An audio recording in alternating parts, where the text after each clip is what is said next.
कई जन्मों तक साधन करने से जो उपलब्धि नहीं होगी, कई जन्मों तक, वह उपलब्धि एक ही जन्म में, अत्यल्प समय में जिस निष्ठा से सेवा करनी चाहिए उस निष्ठा से सेवा करो, वो एक ही जन्म में प्राप्त हो जाएगा। सेवा की बड़ी भारी महिमा है। सेवा के ऊपर एक वृंदावन के रसिक आचार्य हुए हैं, श्री स्वामी हरिदास जी की परंपरा के श्री स्वामी भगवत रसिक देव जी।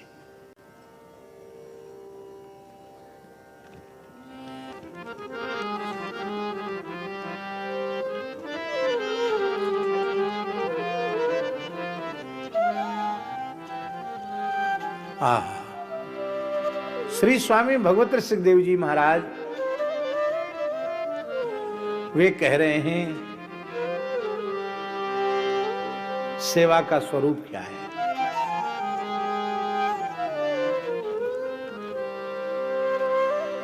रुचि ले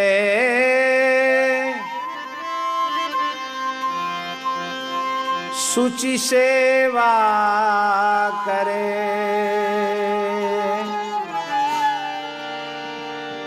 सेवक कहिए सोए।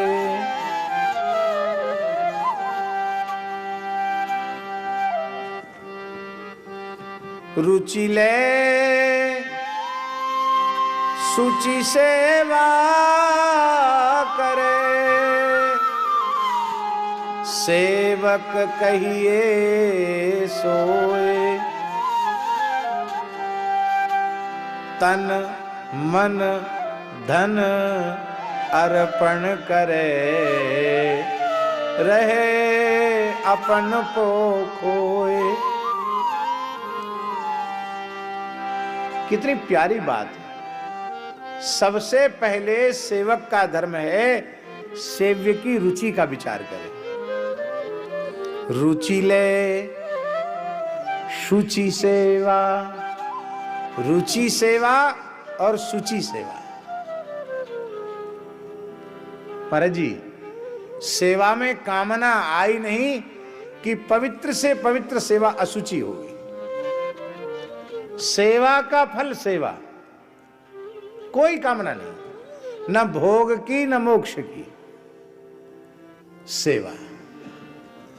अरे भगवान खुद कह रहे हैं सालोक्य सार्ष्टि सामीप्य सारूप्यैकत्वमप्युत दीयमानम न गृह्णन्ति विना मत सेवनम जना। ये उत्तम सेवा है, कोई कामना नहीं। सेवा का फल सेवा है, सेवा का और कोई फल नहीं है। रुचि ले शुचि सेवा करे, रुचि पूर्वक सेवा करे, स्वामी की रुचि का विचार करे और निष्काम सेवा करे। सेवक कहिए सोए, तन मन धन अर्पण करे। अपना कुछ बचाकर न रखे, अपना सर्वस्व गुरुदेव के चरणों में, उपासक के चरणों में, सेव्य के चरणों में अर्पित कर दे। और अर्पण करने के बाद रहे, निकट रहे। कैसे रहे? अपन पो खोए। अपन पो खोए का अर्थ है महाराज जी, बहुत से लोग तन मन धन सब अर्पित तो कर देते हैं संतों के, गुरु महाराज के चरणों में, और जब लोग आते हैं दर्शनार्थी तो उनसे कहते हैं कुछ नहीं था गुरु जी के पास, ऐसी टपरिया में आके बैठे थे। ये सेवक सब जमीन खरीदी, ये बना दिया। यहां की एक एक कील इस सेवक की लगाई हुई है। आपके ही मुखारविंद से एक बार सुना था कि कोई महात्मा थे, बहुत अमीर घर के थे, वैराग्य हो गया, घर छोड़ दिया। तो बात बात में गुरु भाइयों में झगड़ा होता तो कहते, अरे हम ऐसे वैसे भूखे नंगे घर के नहीं हैं, ऐसे साधु नहीं बने, लाखों की संपत्ति पर ठोकर मार के आए, लात मार के आए। तो गुरु महाराज ने कहा कि बच्चा अभी लात छूटी नहीं है, लात वहीं की वहीं चिपकी हुई है। कहां छूटी लात? सर्वस्व समर्पण करने के बाद फिर ये अहंकार न रहे कि मैंने किया, मेरे द्वारा कुछ हुआ। इस पद्धति से गुरु सेवा में रहेगा तो रहे अपन पो खोय, द्रवे तब हरि गुरु देवा। कुछ करना नहीं पड़ेगा, द्रवे द्रवित हो जाएंगे, प्रसन्न हो जाएंगे। और अन्न मांग्यो सब मिले, कुछ मांगना नहीं पड़ेगा, सब कुछ प्राप्त हो जाएगा। जान ले वे सुचि भेवा, परमार्थ के सारे पवित्र भेद उसको अपने आप ज्ञात हो जाएंगे, सारे रहस्यों का बोध हो जाएगा। इतना ही नहीं महाराज जी, संचित क्रिय प्रारब्ध कर्म सवे जाय मुचि। सेवा से संचित नष्ट हो जाए, क्रियमाण का बंधन समाप्त हो जाए, इसमें बहुत आश्चर्य नहीं है। पर एक भगवत प्राप्त पुरुष की वाणी है, वे कहते प्रारब्ध भी नष्ट हो जाता सेवा से। वो अपनी त्याग तपस्या से भी प्रारब्ध नष्ट नहीं होता, पर सेवा इतनी ऊंची वस्तु है कि सेवक के प्रारब्ध का भी क्षय हो जाता है। ऐसे कितने उदाहरण हैं। स्वामी ने सेवक के प्रारब्ध को अपने ऊपर ले लिया। चित्रकूट में सिद्ध संत थे श्री सद्गुरु रणछोड़दास जी महाराज, सिद्ध पुरुष थे, जिन्होंने अपने अनुभूति ग्रंथ में लिखा है कि श्री कृष्णदास पयोहारी जी महाराज मुझे रेवासा स्थान लेकर के गए थे और मैं 10-12 वर्ष तक पयोहारी जी के साथ रेवासा धाम में निवास किया। अपनी अनुभूति की पुस्तक में रणछोड़दास जी लिख रहे हैं। सिद्ध पुरुष थे और चित्रकूट में जब वो साधन करते थे तो केवल एक ही शिष्य था उनकी सेवा में, विलक्षण शिष्य था। ऐसा समझो जैसे काया की छाया। महाराज कठोर साधन करते थे। प्रारब्ध तो प्रारब्ध है।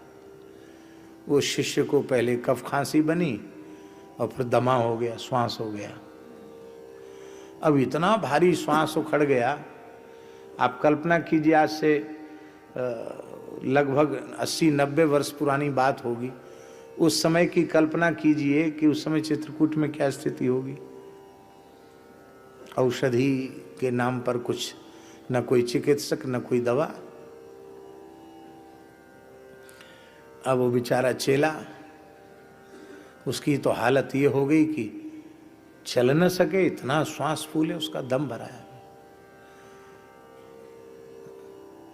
तो गुरु महाराज अपना साधन कम करके उसका ध्यान रखने लगे। रो रहा था, बोले आज हम कुछ नहीं खाएंगे पिएंगे नहीं, हम तो अनशन करके प्राण त्याग देंगे। तो श्री रणछोड़दास जी ने कहा क्यों बच्चा, क्यों? बोले हम तो इसीलिए, हमारा और कोई भजन साधन नहीं, हम तो इसीलिए श्री चरणों में आए थे कि हम अहरनिश सेवा करेंगे, पर हमारे शरीर का ऐसा पाप उदय हो गया कि अब आपको हमारी सेवा करनी पड़ रही है, तो मैं जीवित क्यों रहूंगा? तो वो मुस्कुराए, बोले वैसे तो बच्चा थोड़े दिन की बात है और भोग लो, ठीक हो जाएगा,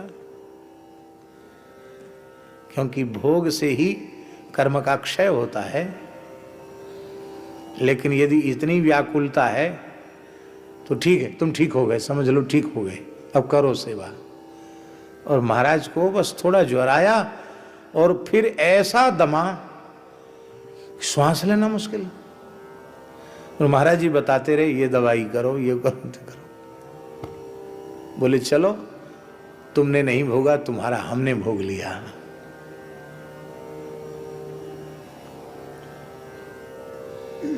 चलो ये बात तो पुरानी है, एक घटना मेरे नेत्रों के सामने घटी हुई घटना।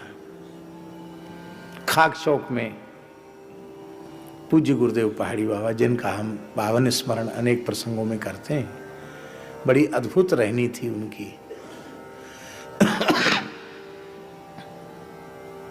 सर्वभूत हिते रताः के वे मानव प्रतीक ही थे।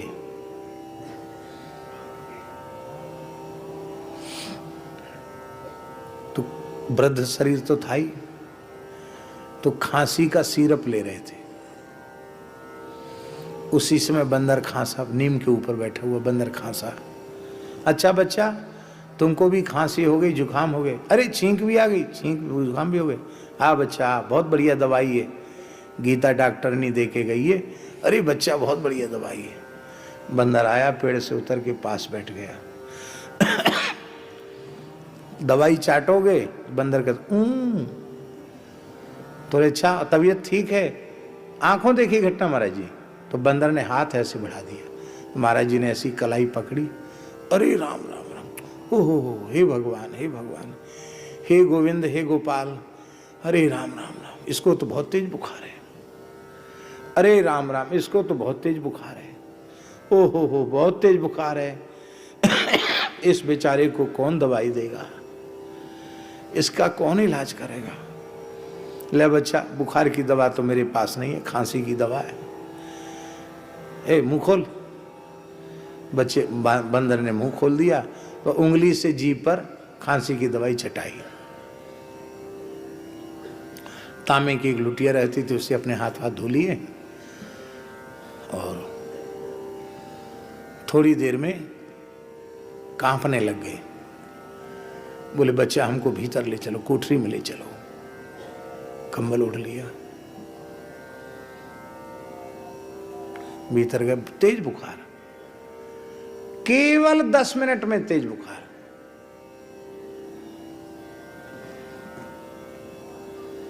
पूरी रात बुखार रहा, पूरे दिन बुखार रहा। बुखार आने पर वो फलाहार छोड़ देते थे, केवल गर्म जल पीते थे, लंघन करके ठीक कर लेते थे अपने ज्वर को।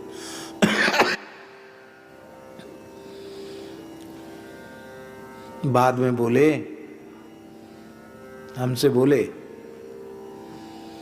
देखो, बंदर की खांसी तो दवाई खाने से ठीक हो गई और बुखार हमने भोग लिया, बंटवारा कर लिया और हमारा भी बुखार उतर गया, बंदर भी ठीक हो गया। अब सोचो, बंदर से उनका कौन सा स्वार्थ था और बंदर भला किसकी क्या सेवा करने वाला है।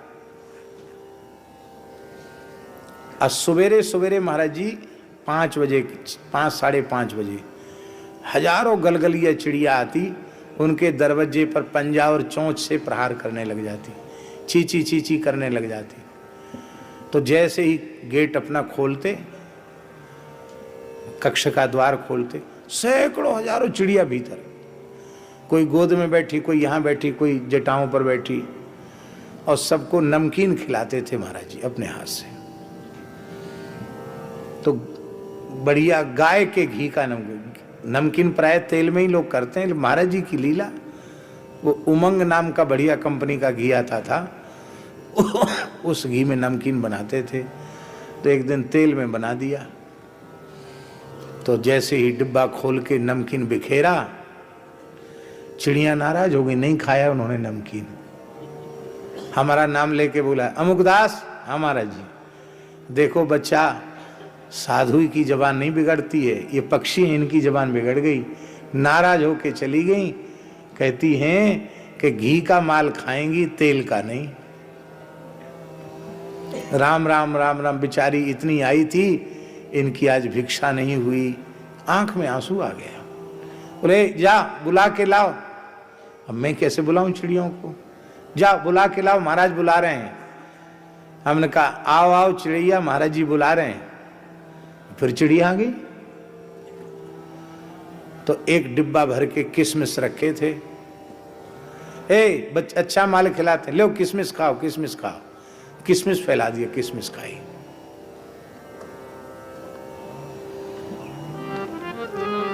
ये कितने लोगों की व्याधि को हमने देखा महाराज जी ऐसे। सहज दया करके अपने ऊपर ले लेते थे।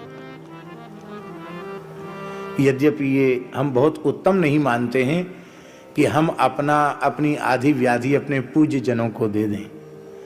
इसलिए मेरी तो प्रार्थना ये है कि अपने पूज्य जनों की सेवा ही, निष्काम सेवा ही करनी चाहिए। उनके सामने अपनी आधी व्याधि का रोना रो करके उनके साधन में विक्षेप करना अथवा अपनी व्याधि उनको देना, ये मेरे विचार से तो बहुत अच्छी बात नहीं है। पर ऐसा होता है, करुणा अधिक होने के कारण ऐसा होता है।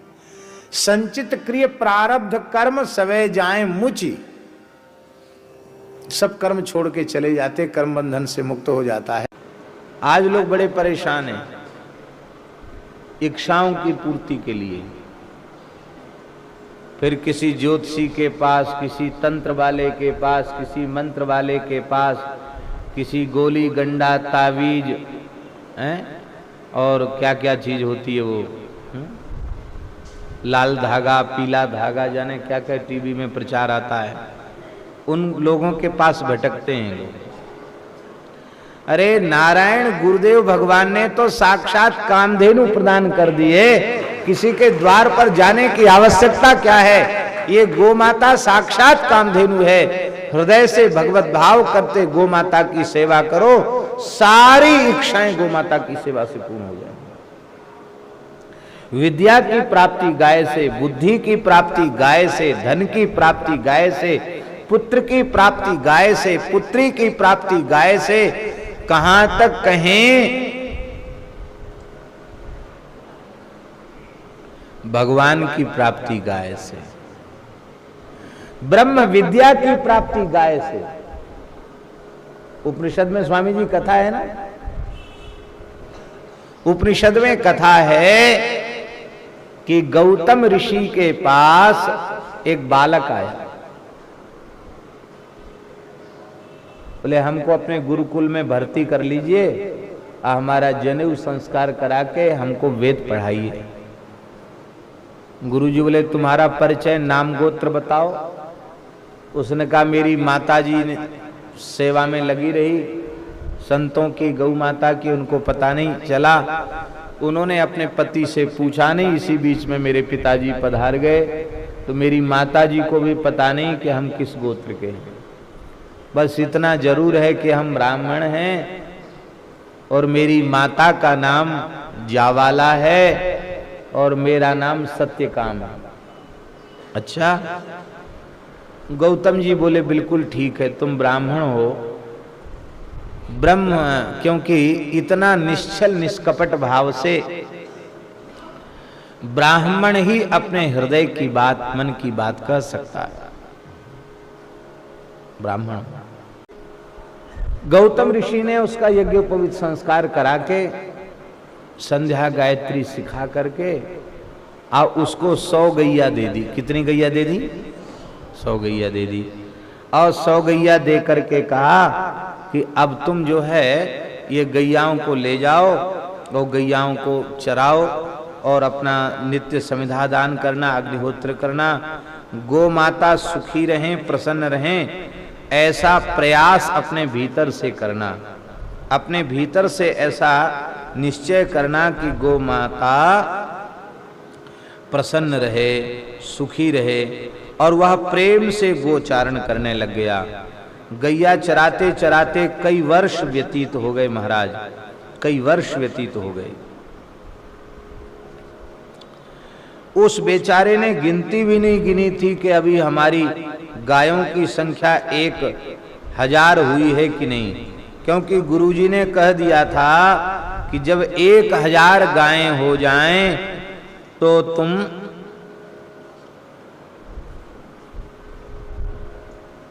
लौट करके गायों को लेकर के हमारे निकट आ जाना। आज गो माता के एक वृषभ ने, गायों के स्वामी नंदी ने, वृषभ ने डहकते हुए सत्यकाम के निकट आकर के कहा, ब्रह्मचारी सत्यकाम, ब्रह्मचारी सत्यकाम, मैं तुम्हारी सेवा से अत्यंत प्रसन्न हूं। हमारी संख्या अब 1000 हो चुकी है, इसलिए अब तुम विलंब मत करो, हमको गुरु महाराज के आश्रम में, महर्षि गौतम के आश्रम में हमको ले चलो। हाँ, हमको महर्षि गौतम के आश्रम में ले चलो। बोले ठीक है। तो महर्षि गौतम के आश्रम में हम ले चलने के लिए तुम्हें तैयार हैं। उसको बड़ा आश्चर्य हुआ कि यह वृषभ मनुष्यों की सी भाषा में कैसे बोल रहा है। उसने कहा बेटा आश्चर्य मत करो, मैं तुम्हें ब्रह्म विद्या के प्रथम पाद का उपदेश करता हूं। तू गोसेवा करते करते ब्रह्म ज्ञान का अधिकारी हो गया है, ब्रह्म विद्या का अधिकारी हो गया है, इसलिए मैं तुझे ब्रह्म विद्या के प्रथम पाद का उपदेश करता हूं। उस वृषभ ने ब्रह्म विद्या का उपदेश किया।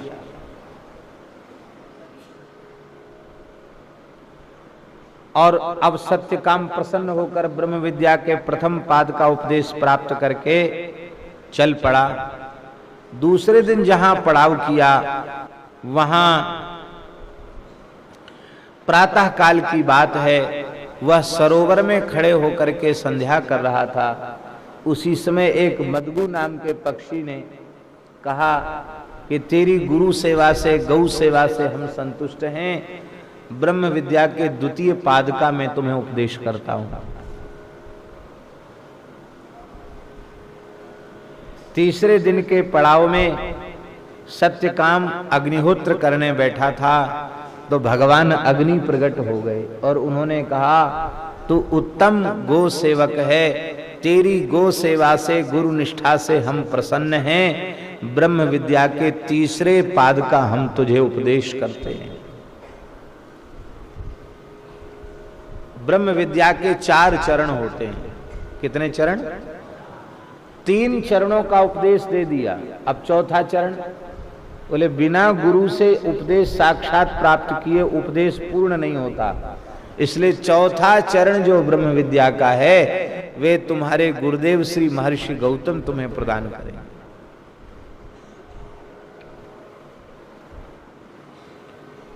वह प्रसन्न होता हुआ गुरु महाराज की सन्निधि में पहुंचा और गुरुजी को जैसे ही साष्टांग किया, कहा गुरुजी आपने 400 गाय हमको दी थी और आपने 400 गाय देकर कहा था जब 1000 हो जाएं तब आ जाना। 1000 हो चुकी हैं, आप गायों को स्वीकार करें और हमें आज्ञा प्रदान करें, मैं क्या आपकी सेवा करूं। गुरुजी ने सत्यकाम की ओर महर्षि गौतम ने देखा तो कहा अरे तेरे मस्तक की जो चमक है वह तो एक महान ब्रह्मज्ञानी के जैसी दिखाई पड़ रही है। वत्स ब्रह्म विदिव भाति ते मुखम, ब्रह्म वेत्ता के समान तेरा मुख दिखाई पड़ रहा है, ब्रह्म ज्ञानी के समान तेरा मुख दिखाई। महाराज लिखा उपनिषद में, वत्स ब्रह्म विदिव भाति ते मुखम, ब्रह्म वेत्ता के जैसा तेरा मुंह दिखाई पड़ रहा है। ये तुझे ब्रह्म विद्या किसने प्रदान की? सत्यकाम ने सारी बात सुनाई और कहा महाराज आपकी कृपा के बिना ज्ञान भी पूर्ण कहाँ होगा। गुरुजी ने उसके चौथे पाद का उपदेश किया और सत्यकाम महान ब्रह्म ज्ञानी संत हो गए। तो हम आपसे पूछते हैं ब्रह्म ज्ञान, ब्रह्म विद्या भी किसकी कृपा से? गौ माता की कृपा से।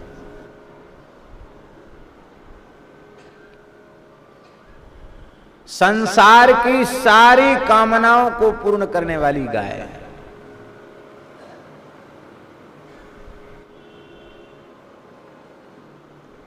संपूर्ण धर्म को प्रदान करने वाली गाय, धर्म का मूल गाय, धर्म की जड़ गाय। कोई भी धार्मिक क्रिया बिना गोमाता के संपन्न नहीं हो सकती। आप देवताओं का पूजन करेंगे तो पंचामृत की जरूरत पड़ेगी। कहां से आएगा पंचामृत? पंचगव्य की जरूरत पड़ेगी। कहां से आएगा पंचगव्य? आहुति देंगे, घी कहां से आएगा? आज बाजार के डेयरी वाले दूध, दही, घी का प्रयोग हम कर रहे हैं, इसलिए हमारी देव पूजा भी सफल नहीं हो रही। देवताओं का बल बढ़ना चाहिए, सो आसुरी शक्तियां बढ़ रही हैं आगे। दैवी शक्ति घट रही है, आसुरी शक्ति बढ़ रही है। क्यों? उसका कारण है कि विशुद्ध भारतीय देसी गाय के दूध, दही, घी से और हम देवताओं का यजन नहीं कर रहे हैं। पितरों का श्राद्ध करना होगा तो बिना गाय के पितरों का कव्य नहीं होगा, देवताओं का हव्य नहीं होगा, श्राद्ध तर्पण भी नहीं हो सकता। अतिथि का सत्कार, संतों की सेवा भी बिना गाय के नहीं हो सकती। भगवान की सेवा भी बिना गाय के नहीं हो सकती। इसलिए जहां गाय है वहां धर्म है, और जहां धर्म है वहां श्री कृष्ण है। गीता जी में भगवान ने कहा, व्यास जी ने कहा, यत्र योगेश्वरः कृष्णो यत्र पार्थो धनुर्धरः तत्र श्री विजयो भूतृ ध्रुवा नीतिर्मतिर्मम। हमारी ये निश्चित मति है, जहां योगेश्वर श्री कृष्ण हैं, जहां उनके सखा अर्जुन हैं, गांडीवधारी अर्जुन है, वहीं श्री है, वहीं विजय है, वहीं ऐश्वर्य है। यही हमारा निश्चित विचार है। ये व्यास जी ने घोषणा की है महाराज। इसी प्रकार से जैसे व्यास जी ने घोषणा की है, ठीक इसी प्रकार से जहां गाय है, यत्र वै सुरभि देवी, यत्र वै सुरभिर देवी, जहां सुरभि देवी है, गाय है, तत्र योगेश्वरो हरि। यत्र वै सुरभिर देवी तत्र योगेश्वरो हरि। जहां सुरभि देवी है वहां भगवान श्री हरि हैं, और जहां भगवान श्री हरि हैं वहीं संपूर्ण धर्म है, और जहां संपूर्ण धर्म है वहीं अर्थ है, और जहां धर्म अर्थ दोनों हैं वहीं कामनाओं की पूर्ति है, और जहां धर्म अर्थ और काम तीनों ठीक हो गए वहीं मोक्ष है।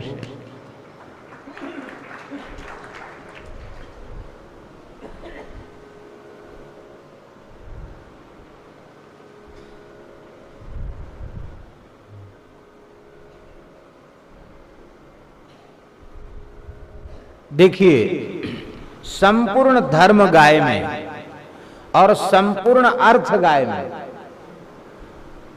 अर्थशास्त्र का प्रणेता ऋषि हमारे यहां कौटिल्य माना गया।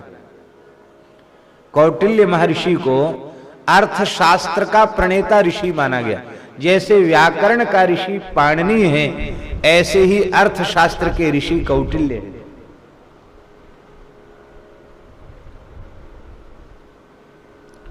महर्षि कौटिल्य यह घोषणा कर रहे हैं, अर्थ रूपी पुरुषार्थ का आधार गाय है।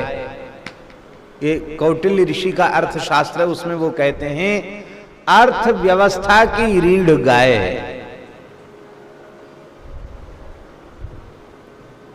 अब बहुत ध्यान से सुने, भारत को तो आजकल के लोग विकासशील देश मानते हैं। विकसित तो नहीं मानते ना, विकासशील मानते हैं। पर आज के स्वेच्छाचार, खान पान की, व्यवहार की असुचिता को देखकर पश्चिमी चकाचौंध में लोग स्वेच्छाचारी हो रहे हैं। ये देखकर लगता है भारत विकासशील नहीं, भारत विनाशशील देश बनने जा रहा है। चरित्र का विकास ही हमारा विकास है, और चरित्र की गिरावट ही हमारी गिरावट है। तो आज भौतिक रूप से भले ही कुछ समृद्धि आई हो, आप ईमानदारी से बताओ, क्या देश चारित्रिक रूप से विकसित हुआ है?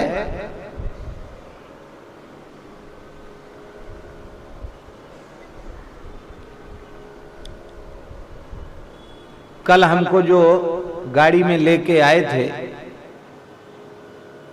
संभवतः घनश्याम जी नाम है,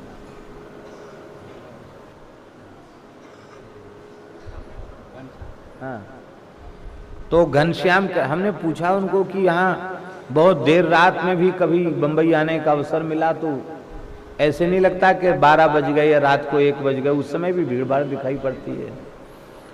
अब अभी तो दिन में तो ट्रैफिक है ही, इतनी भीड़ भाड़ है। ये क्या विचित्र, ऐसा शहर 24 घंटे जागता, ये कैसा शहर है। कहा महाराज जी आपको पता नहीं है,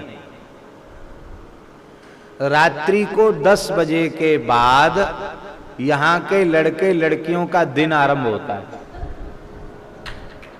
जब रात को 10 बजे आप लोग सो जाते हैं ना कि सवेरे जल्दी 4 बजे जगना है, तब यहाँ के लड़के लड़कियों का दिन शुरू होता है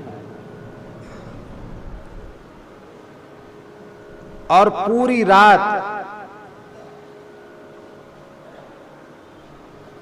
वे नवयुवक युवतियां क्या करते हैं, बोले हम इसकी चर्चा आपके सामने नहीं कर सकते।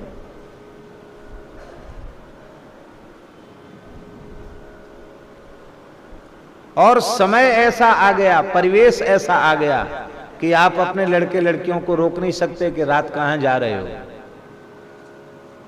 क्या करने जा रहे हो, कहां जा रहे हो, कितनी देर में लौटोगे।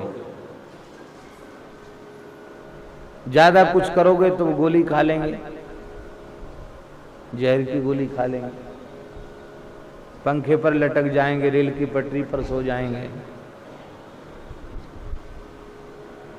पता नहीं क्या फैसला कर लें। ये दुर्दशा है। अब आप बताइए, भारतवर्ष विकासशील है कि विनाशशील? बोलिए।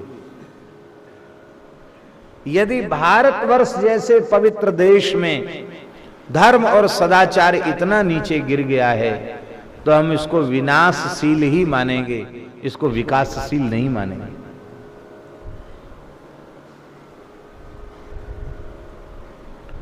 ये तो ही विकासशील देशों की लाइन में लगे हुए भारत की दशा। जो राष्ट्र अपने को पूर्ण विकसित मानते हैं वे इसमें घोर आर्थिक संकट से उबर रहे हैं। अमेरिका आदि, उनकी अर्थव्यवस्था चरमराई हुई है, उनकी आर्थिक रीढ़ कमजोर हो गई है, टूट गई है। और हम आपको सत्य कह रहे हैं, ये जिस मार्ग पर भारत के निवासी इस समय चल रहे हैं, इसी मार्ग पर चलकर कथनचित पूर्ण विकसित राष्ट्र का दर्जा भी इस देश को प्राप्त हो जाए तो फिर एक दिन वह दशा यहां भी आने वाली है। वहां तो आर्थिक व्यवस्था के चरमराए जाने पर फिर भी लोग जी रहे हैं, यहां की आर्थिक व्यवस्था आज भी चरमराई हुई है। और यदि वैसी परिस्थिति सामने आएगी तो एक एक अन्न का कण यहां के लोगों को दुर्लभ हो जाएगा।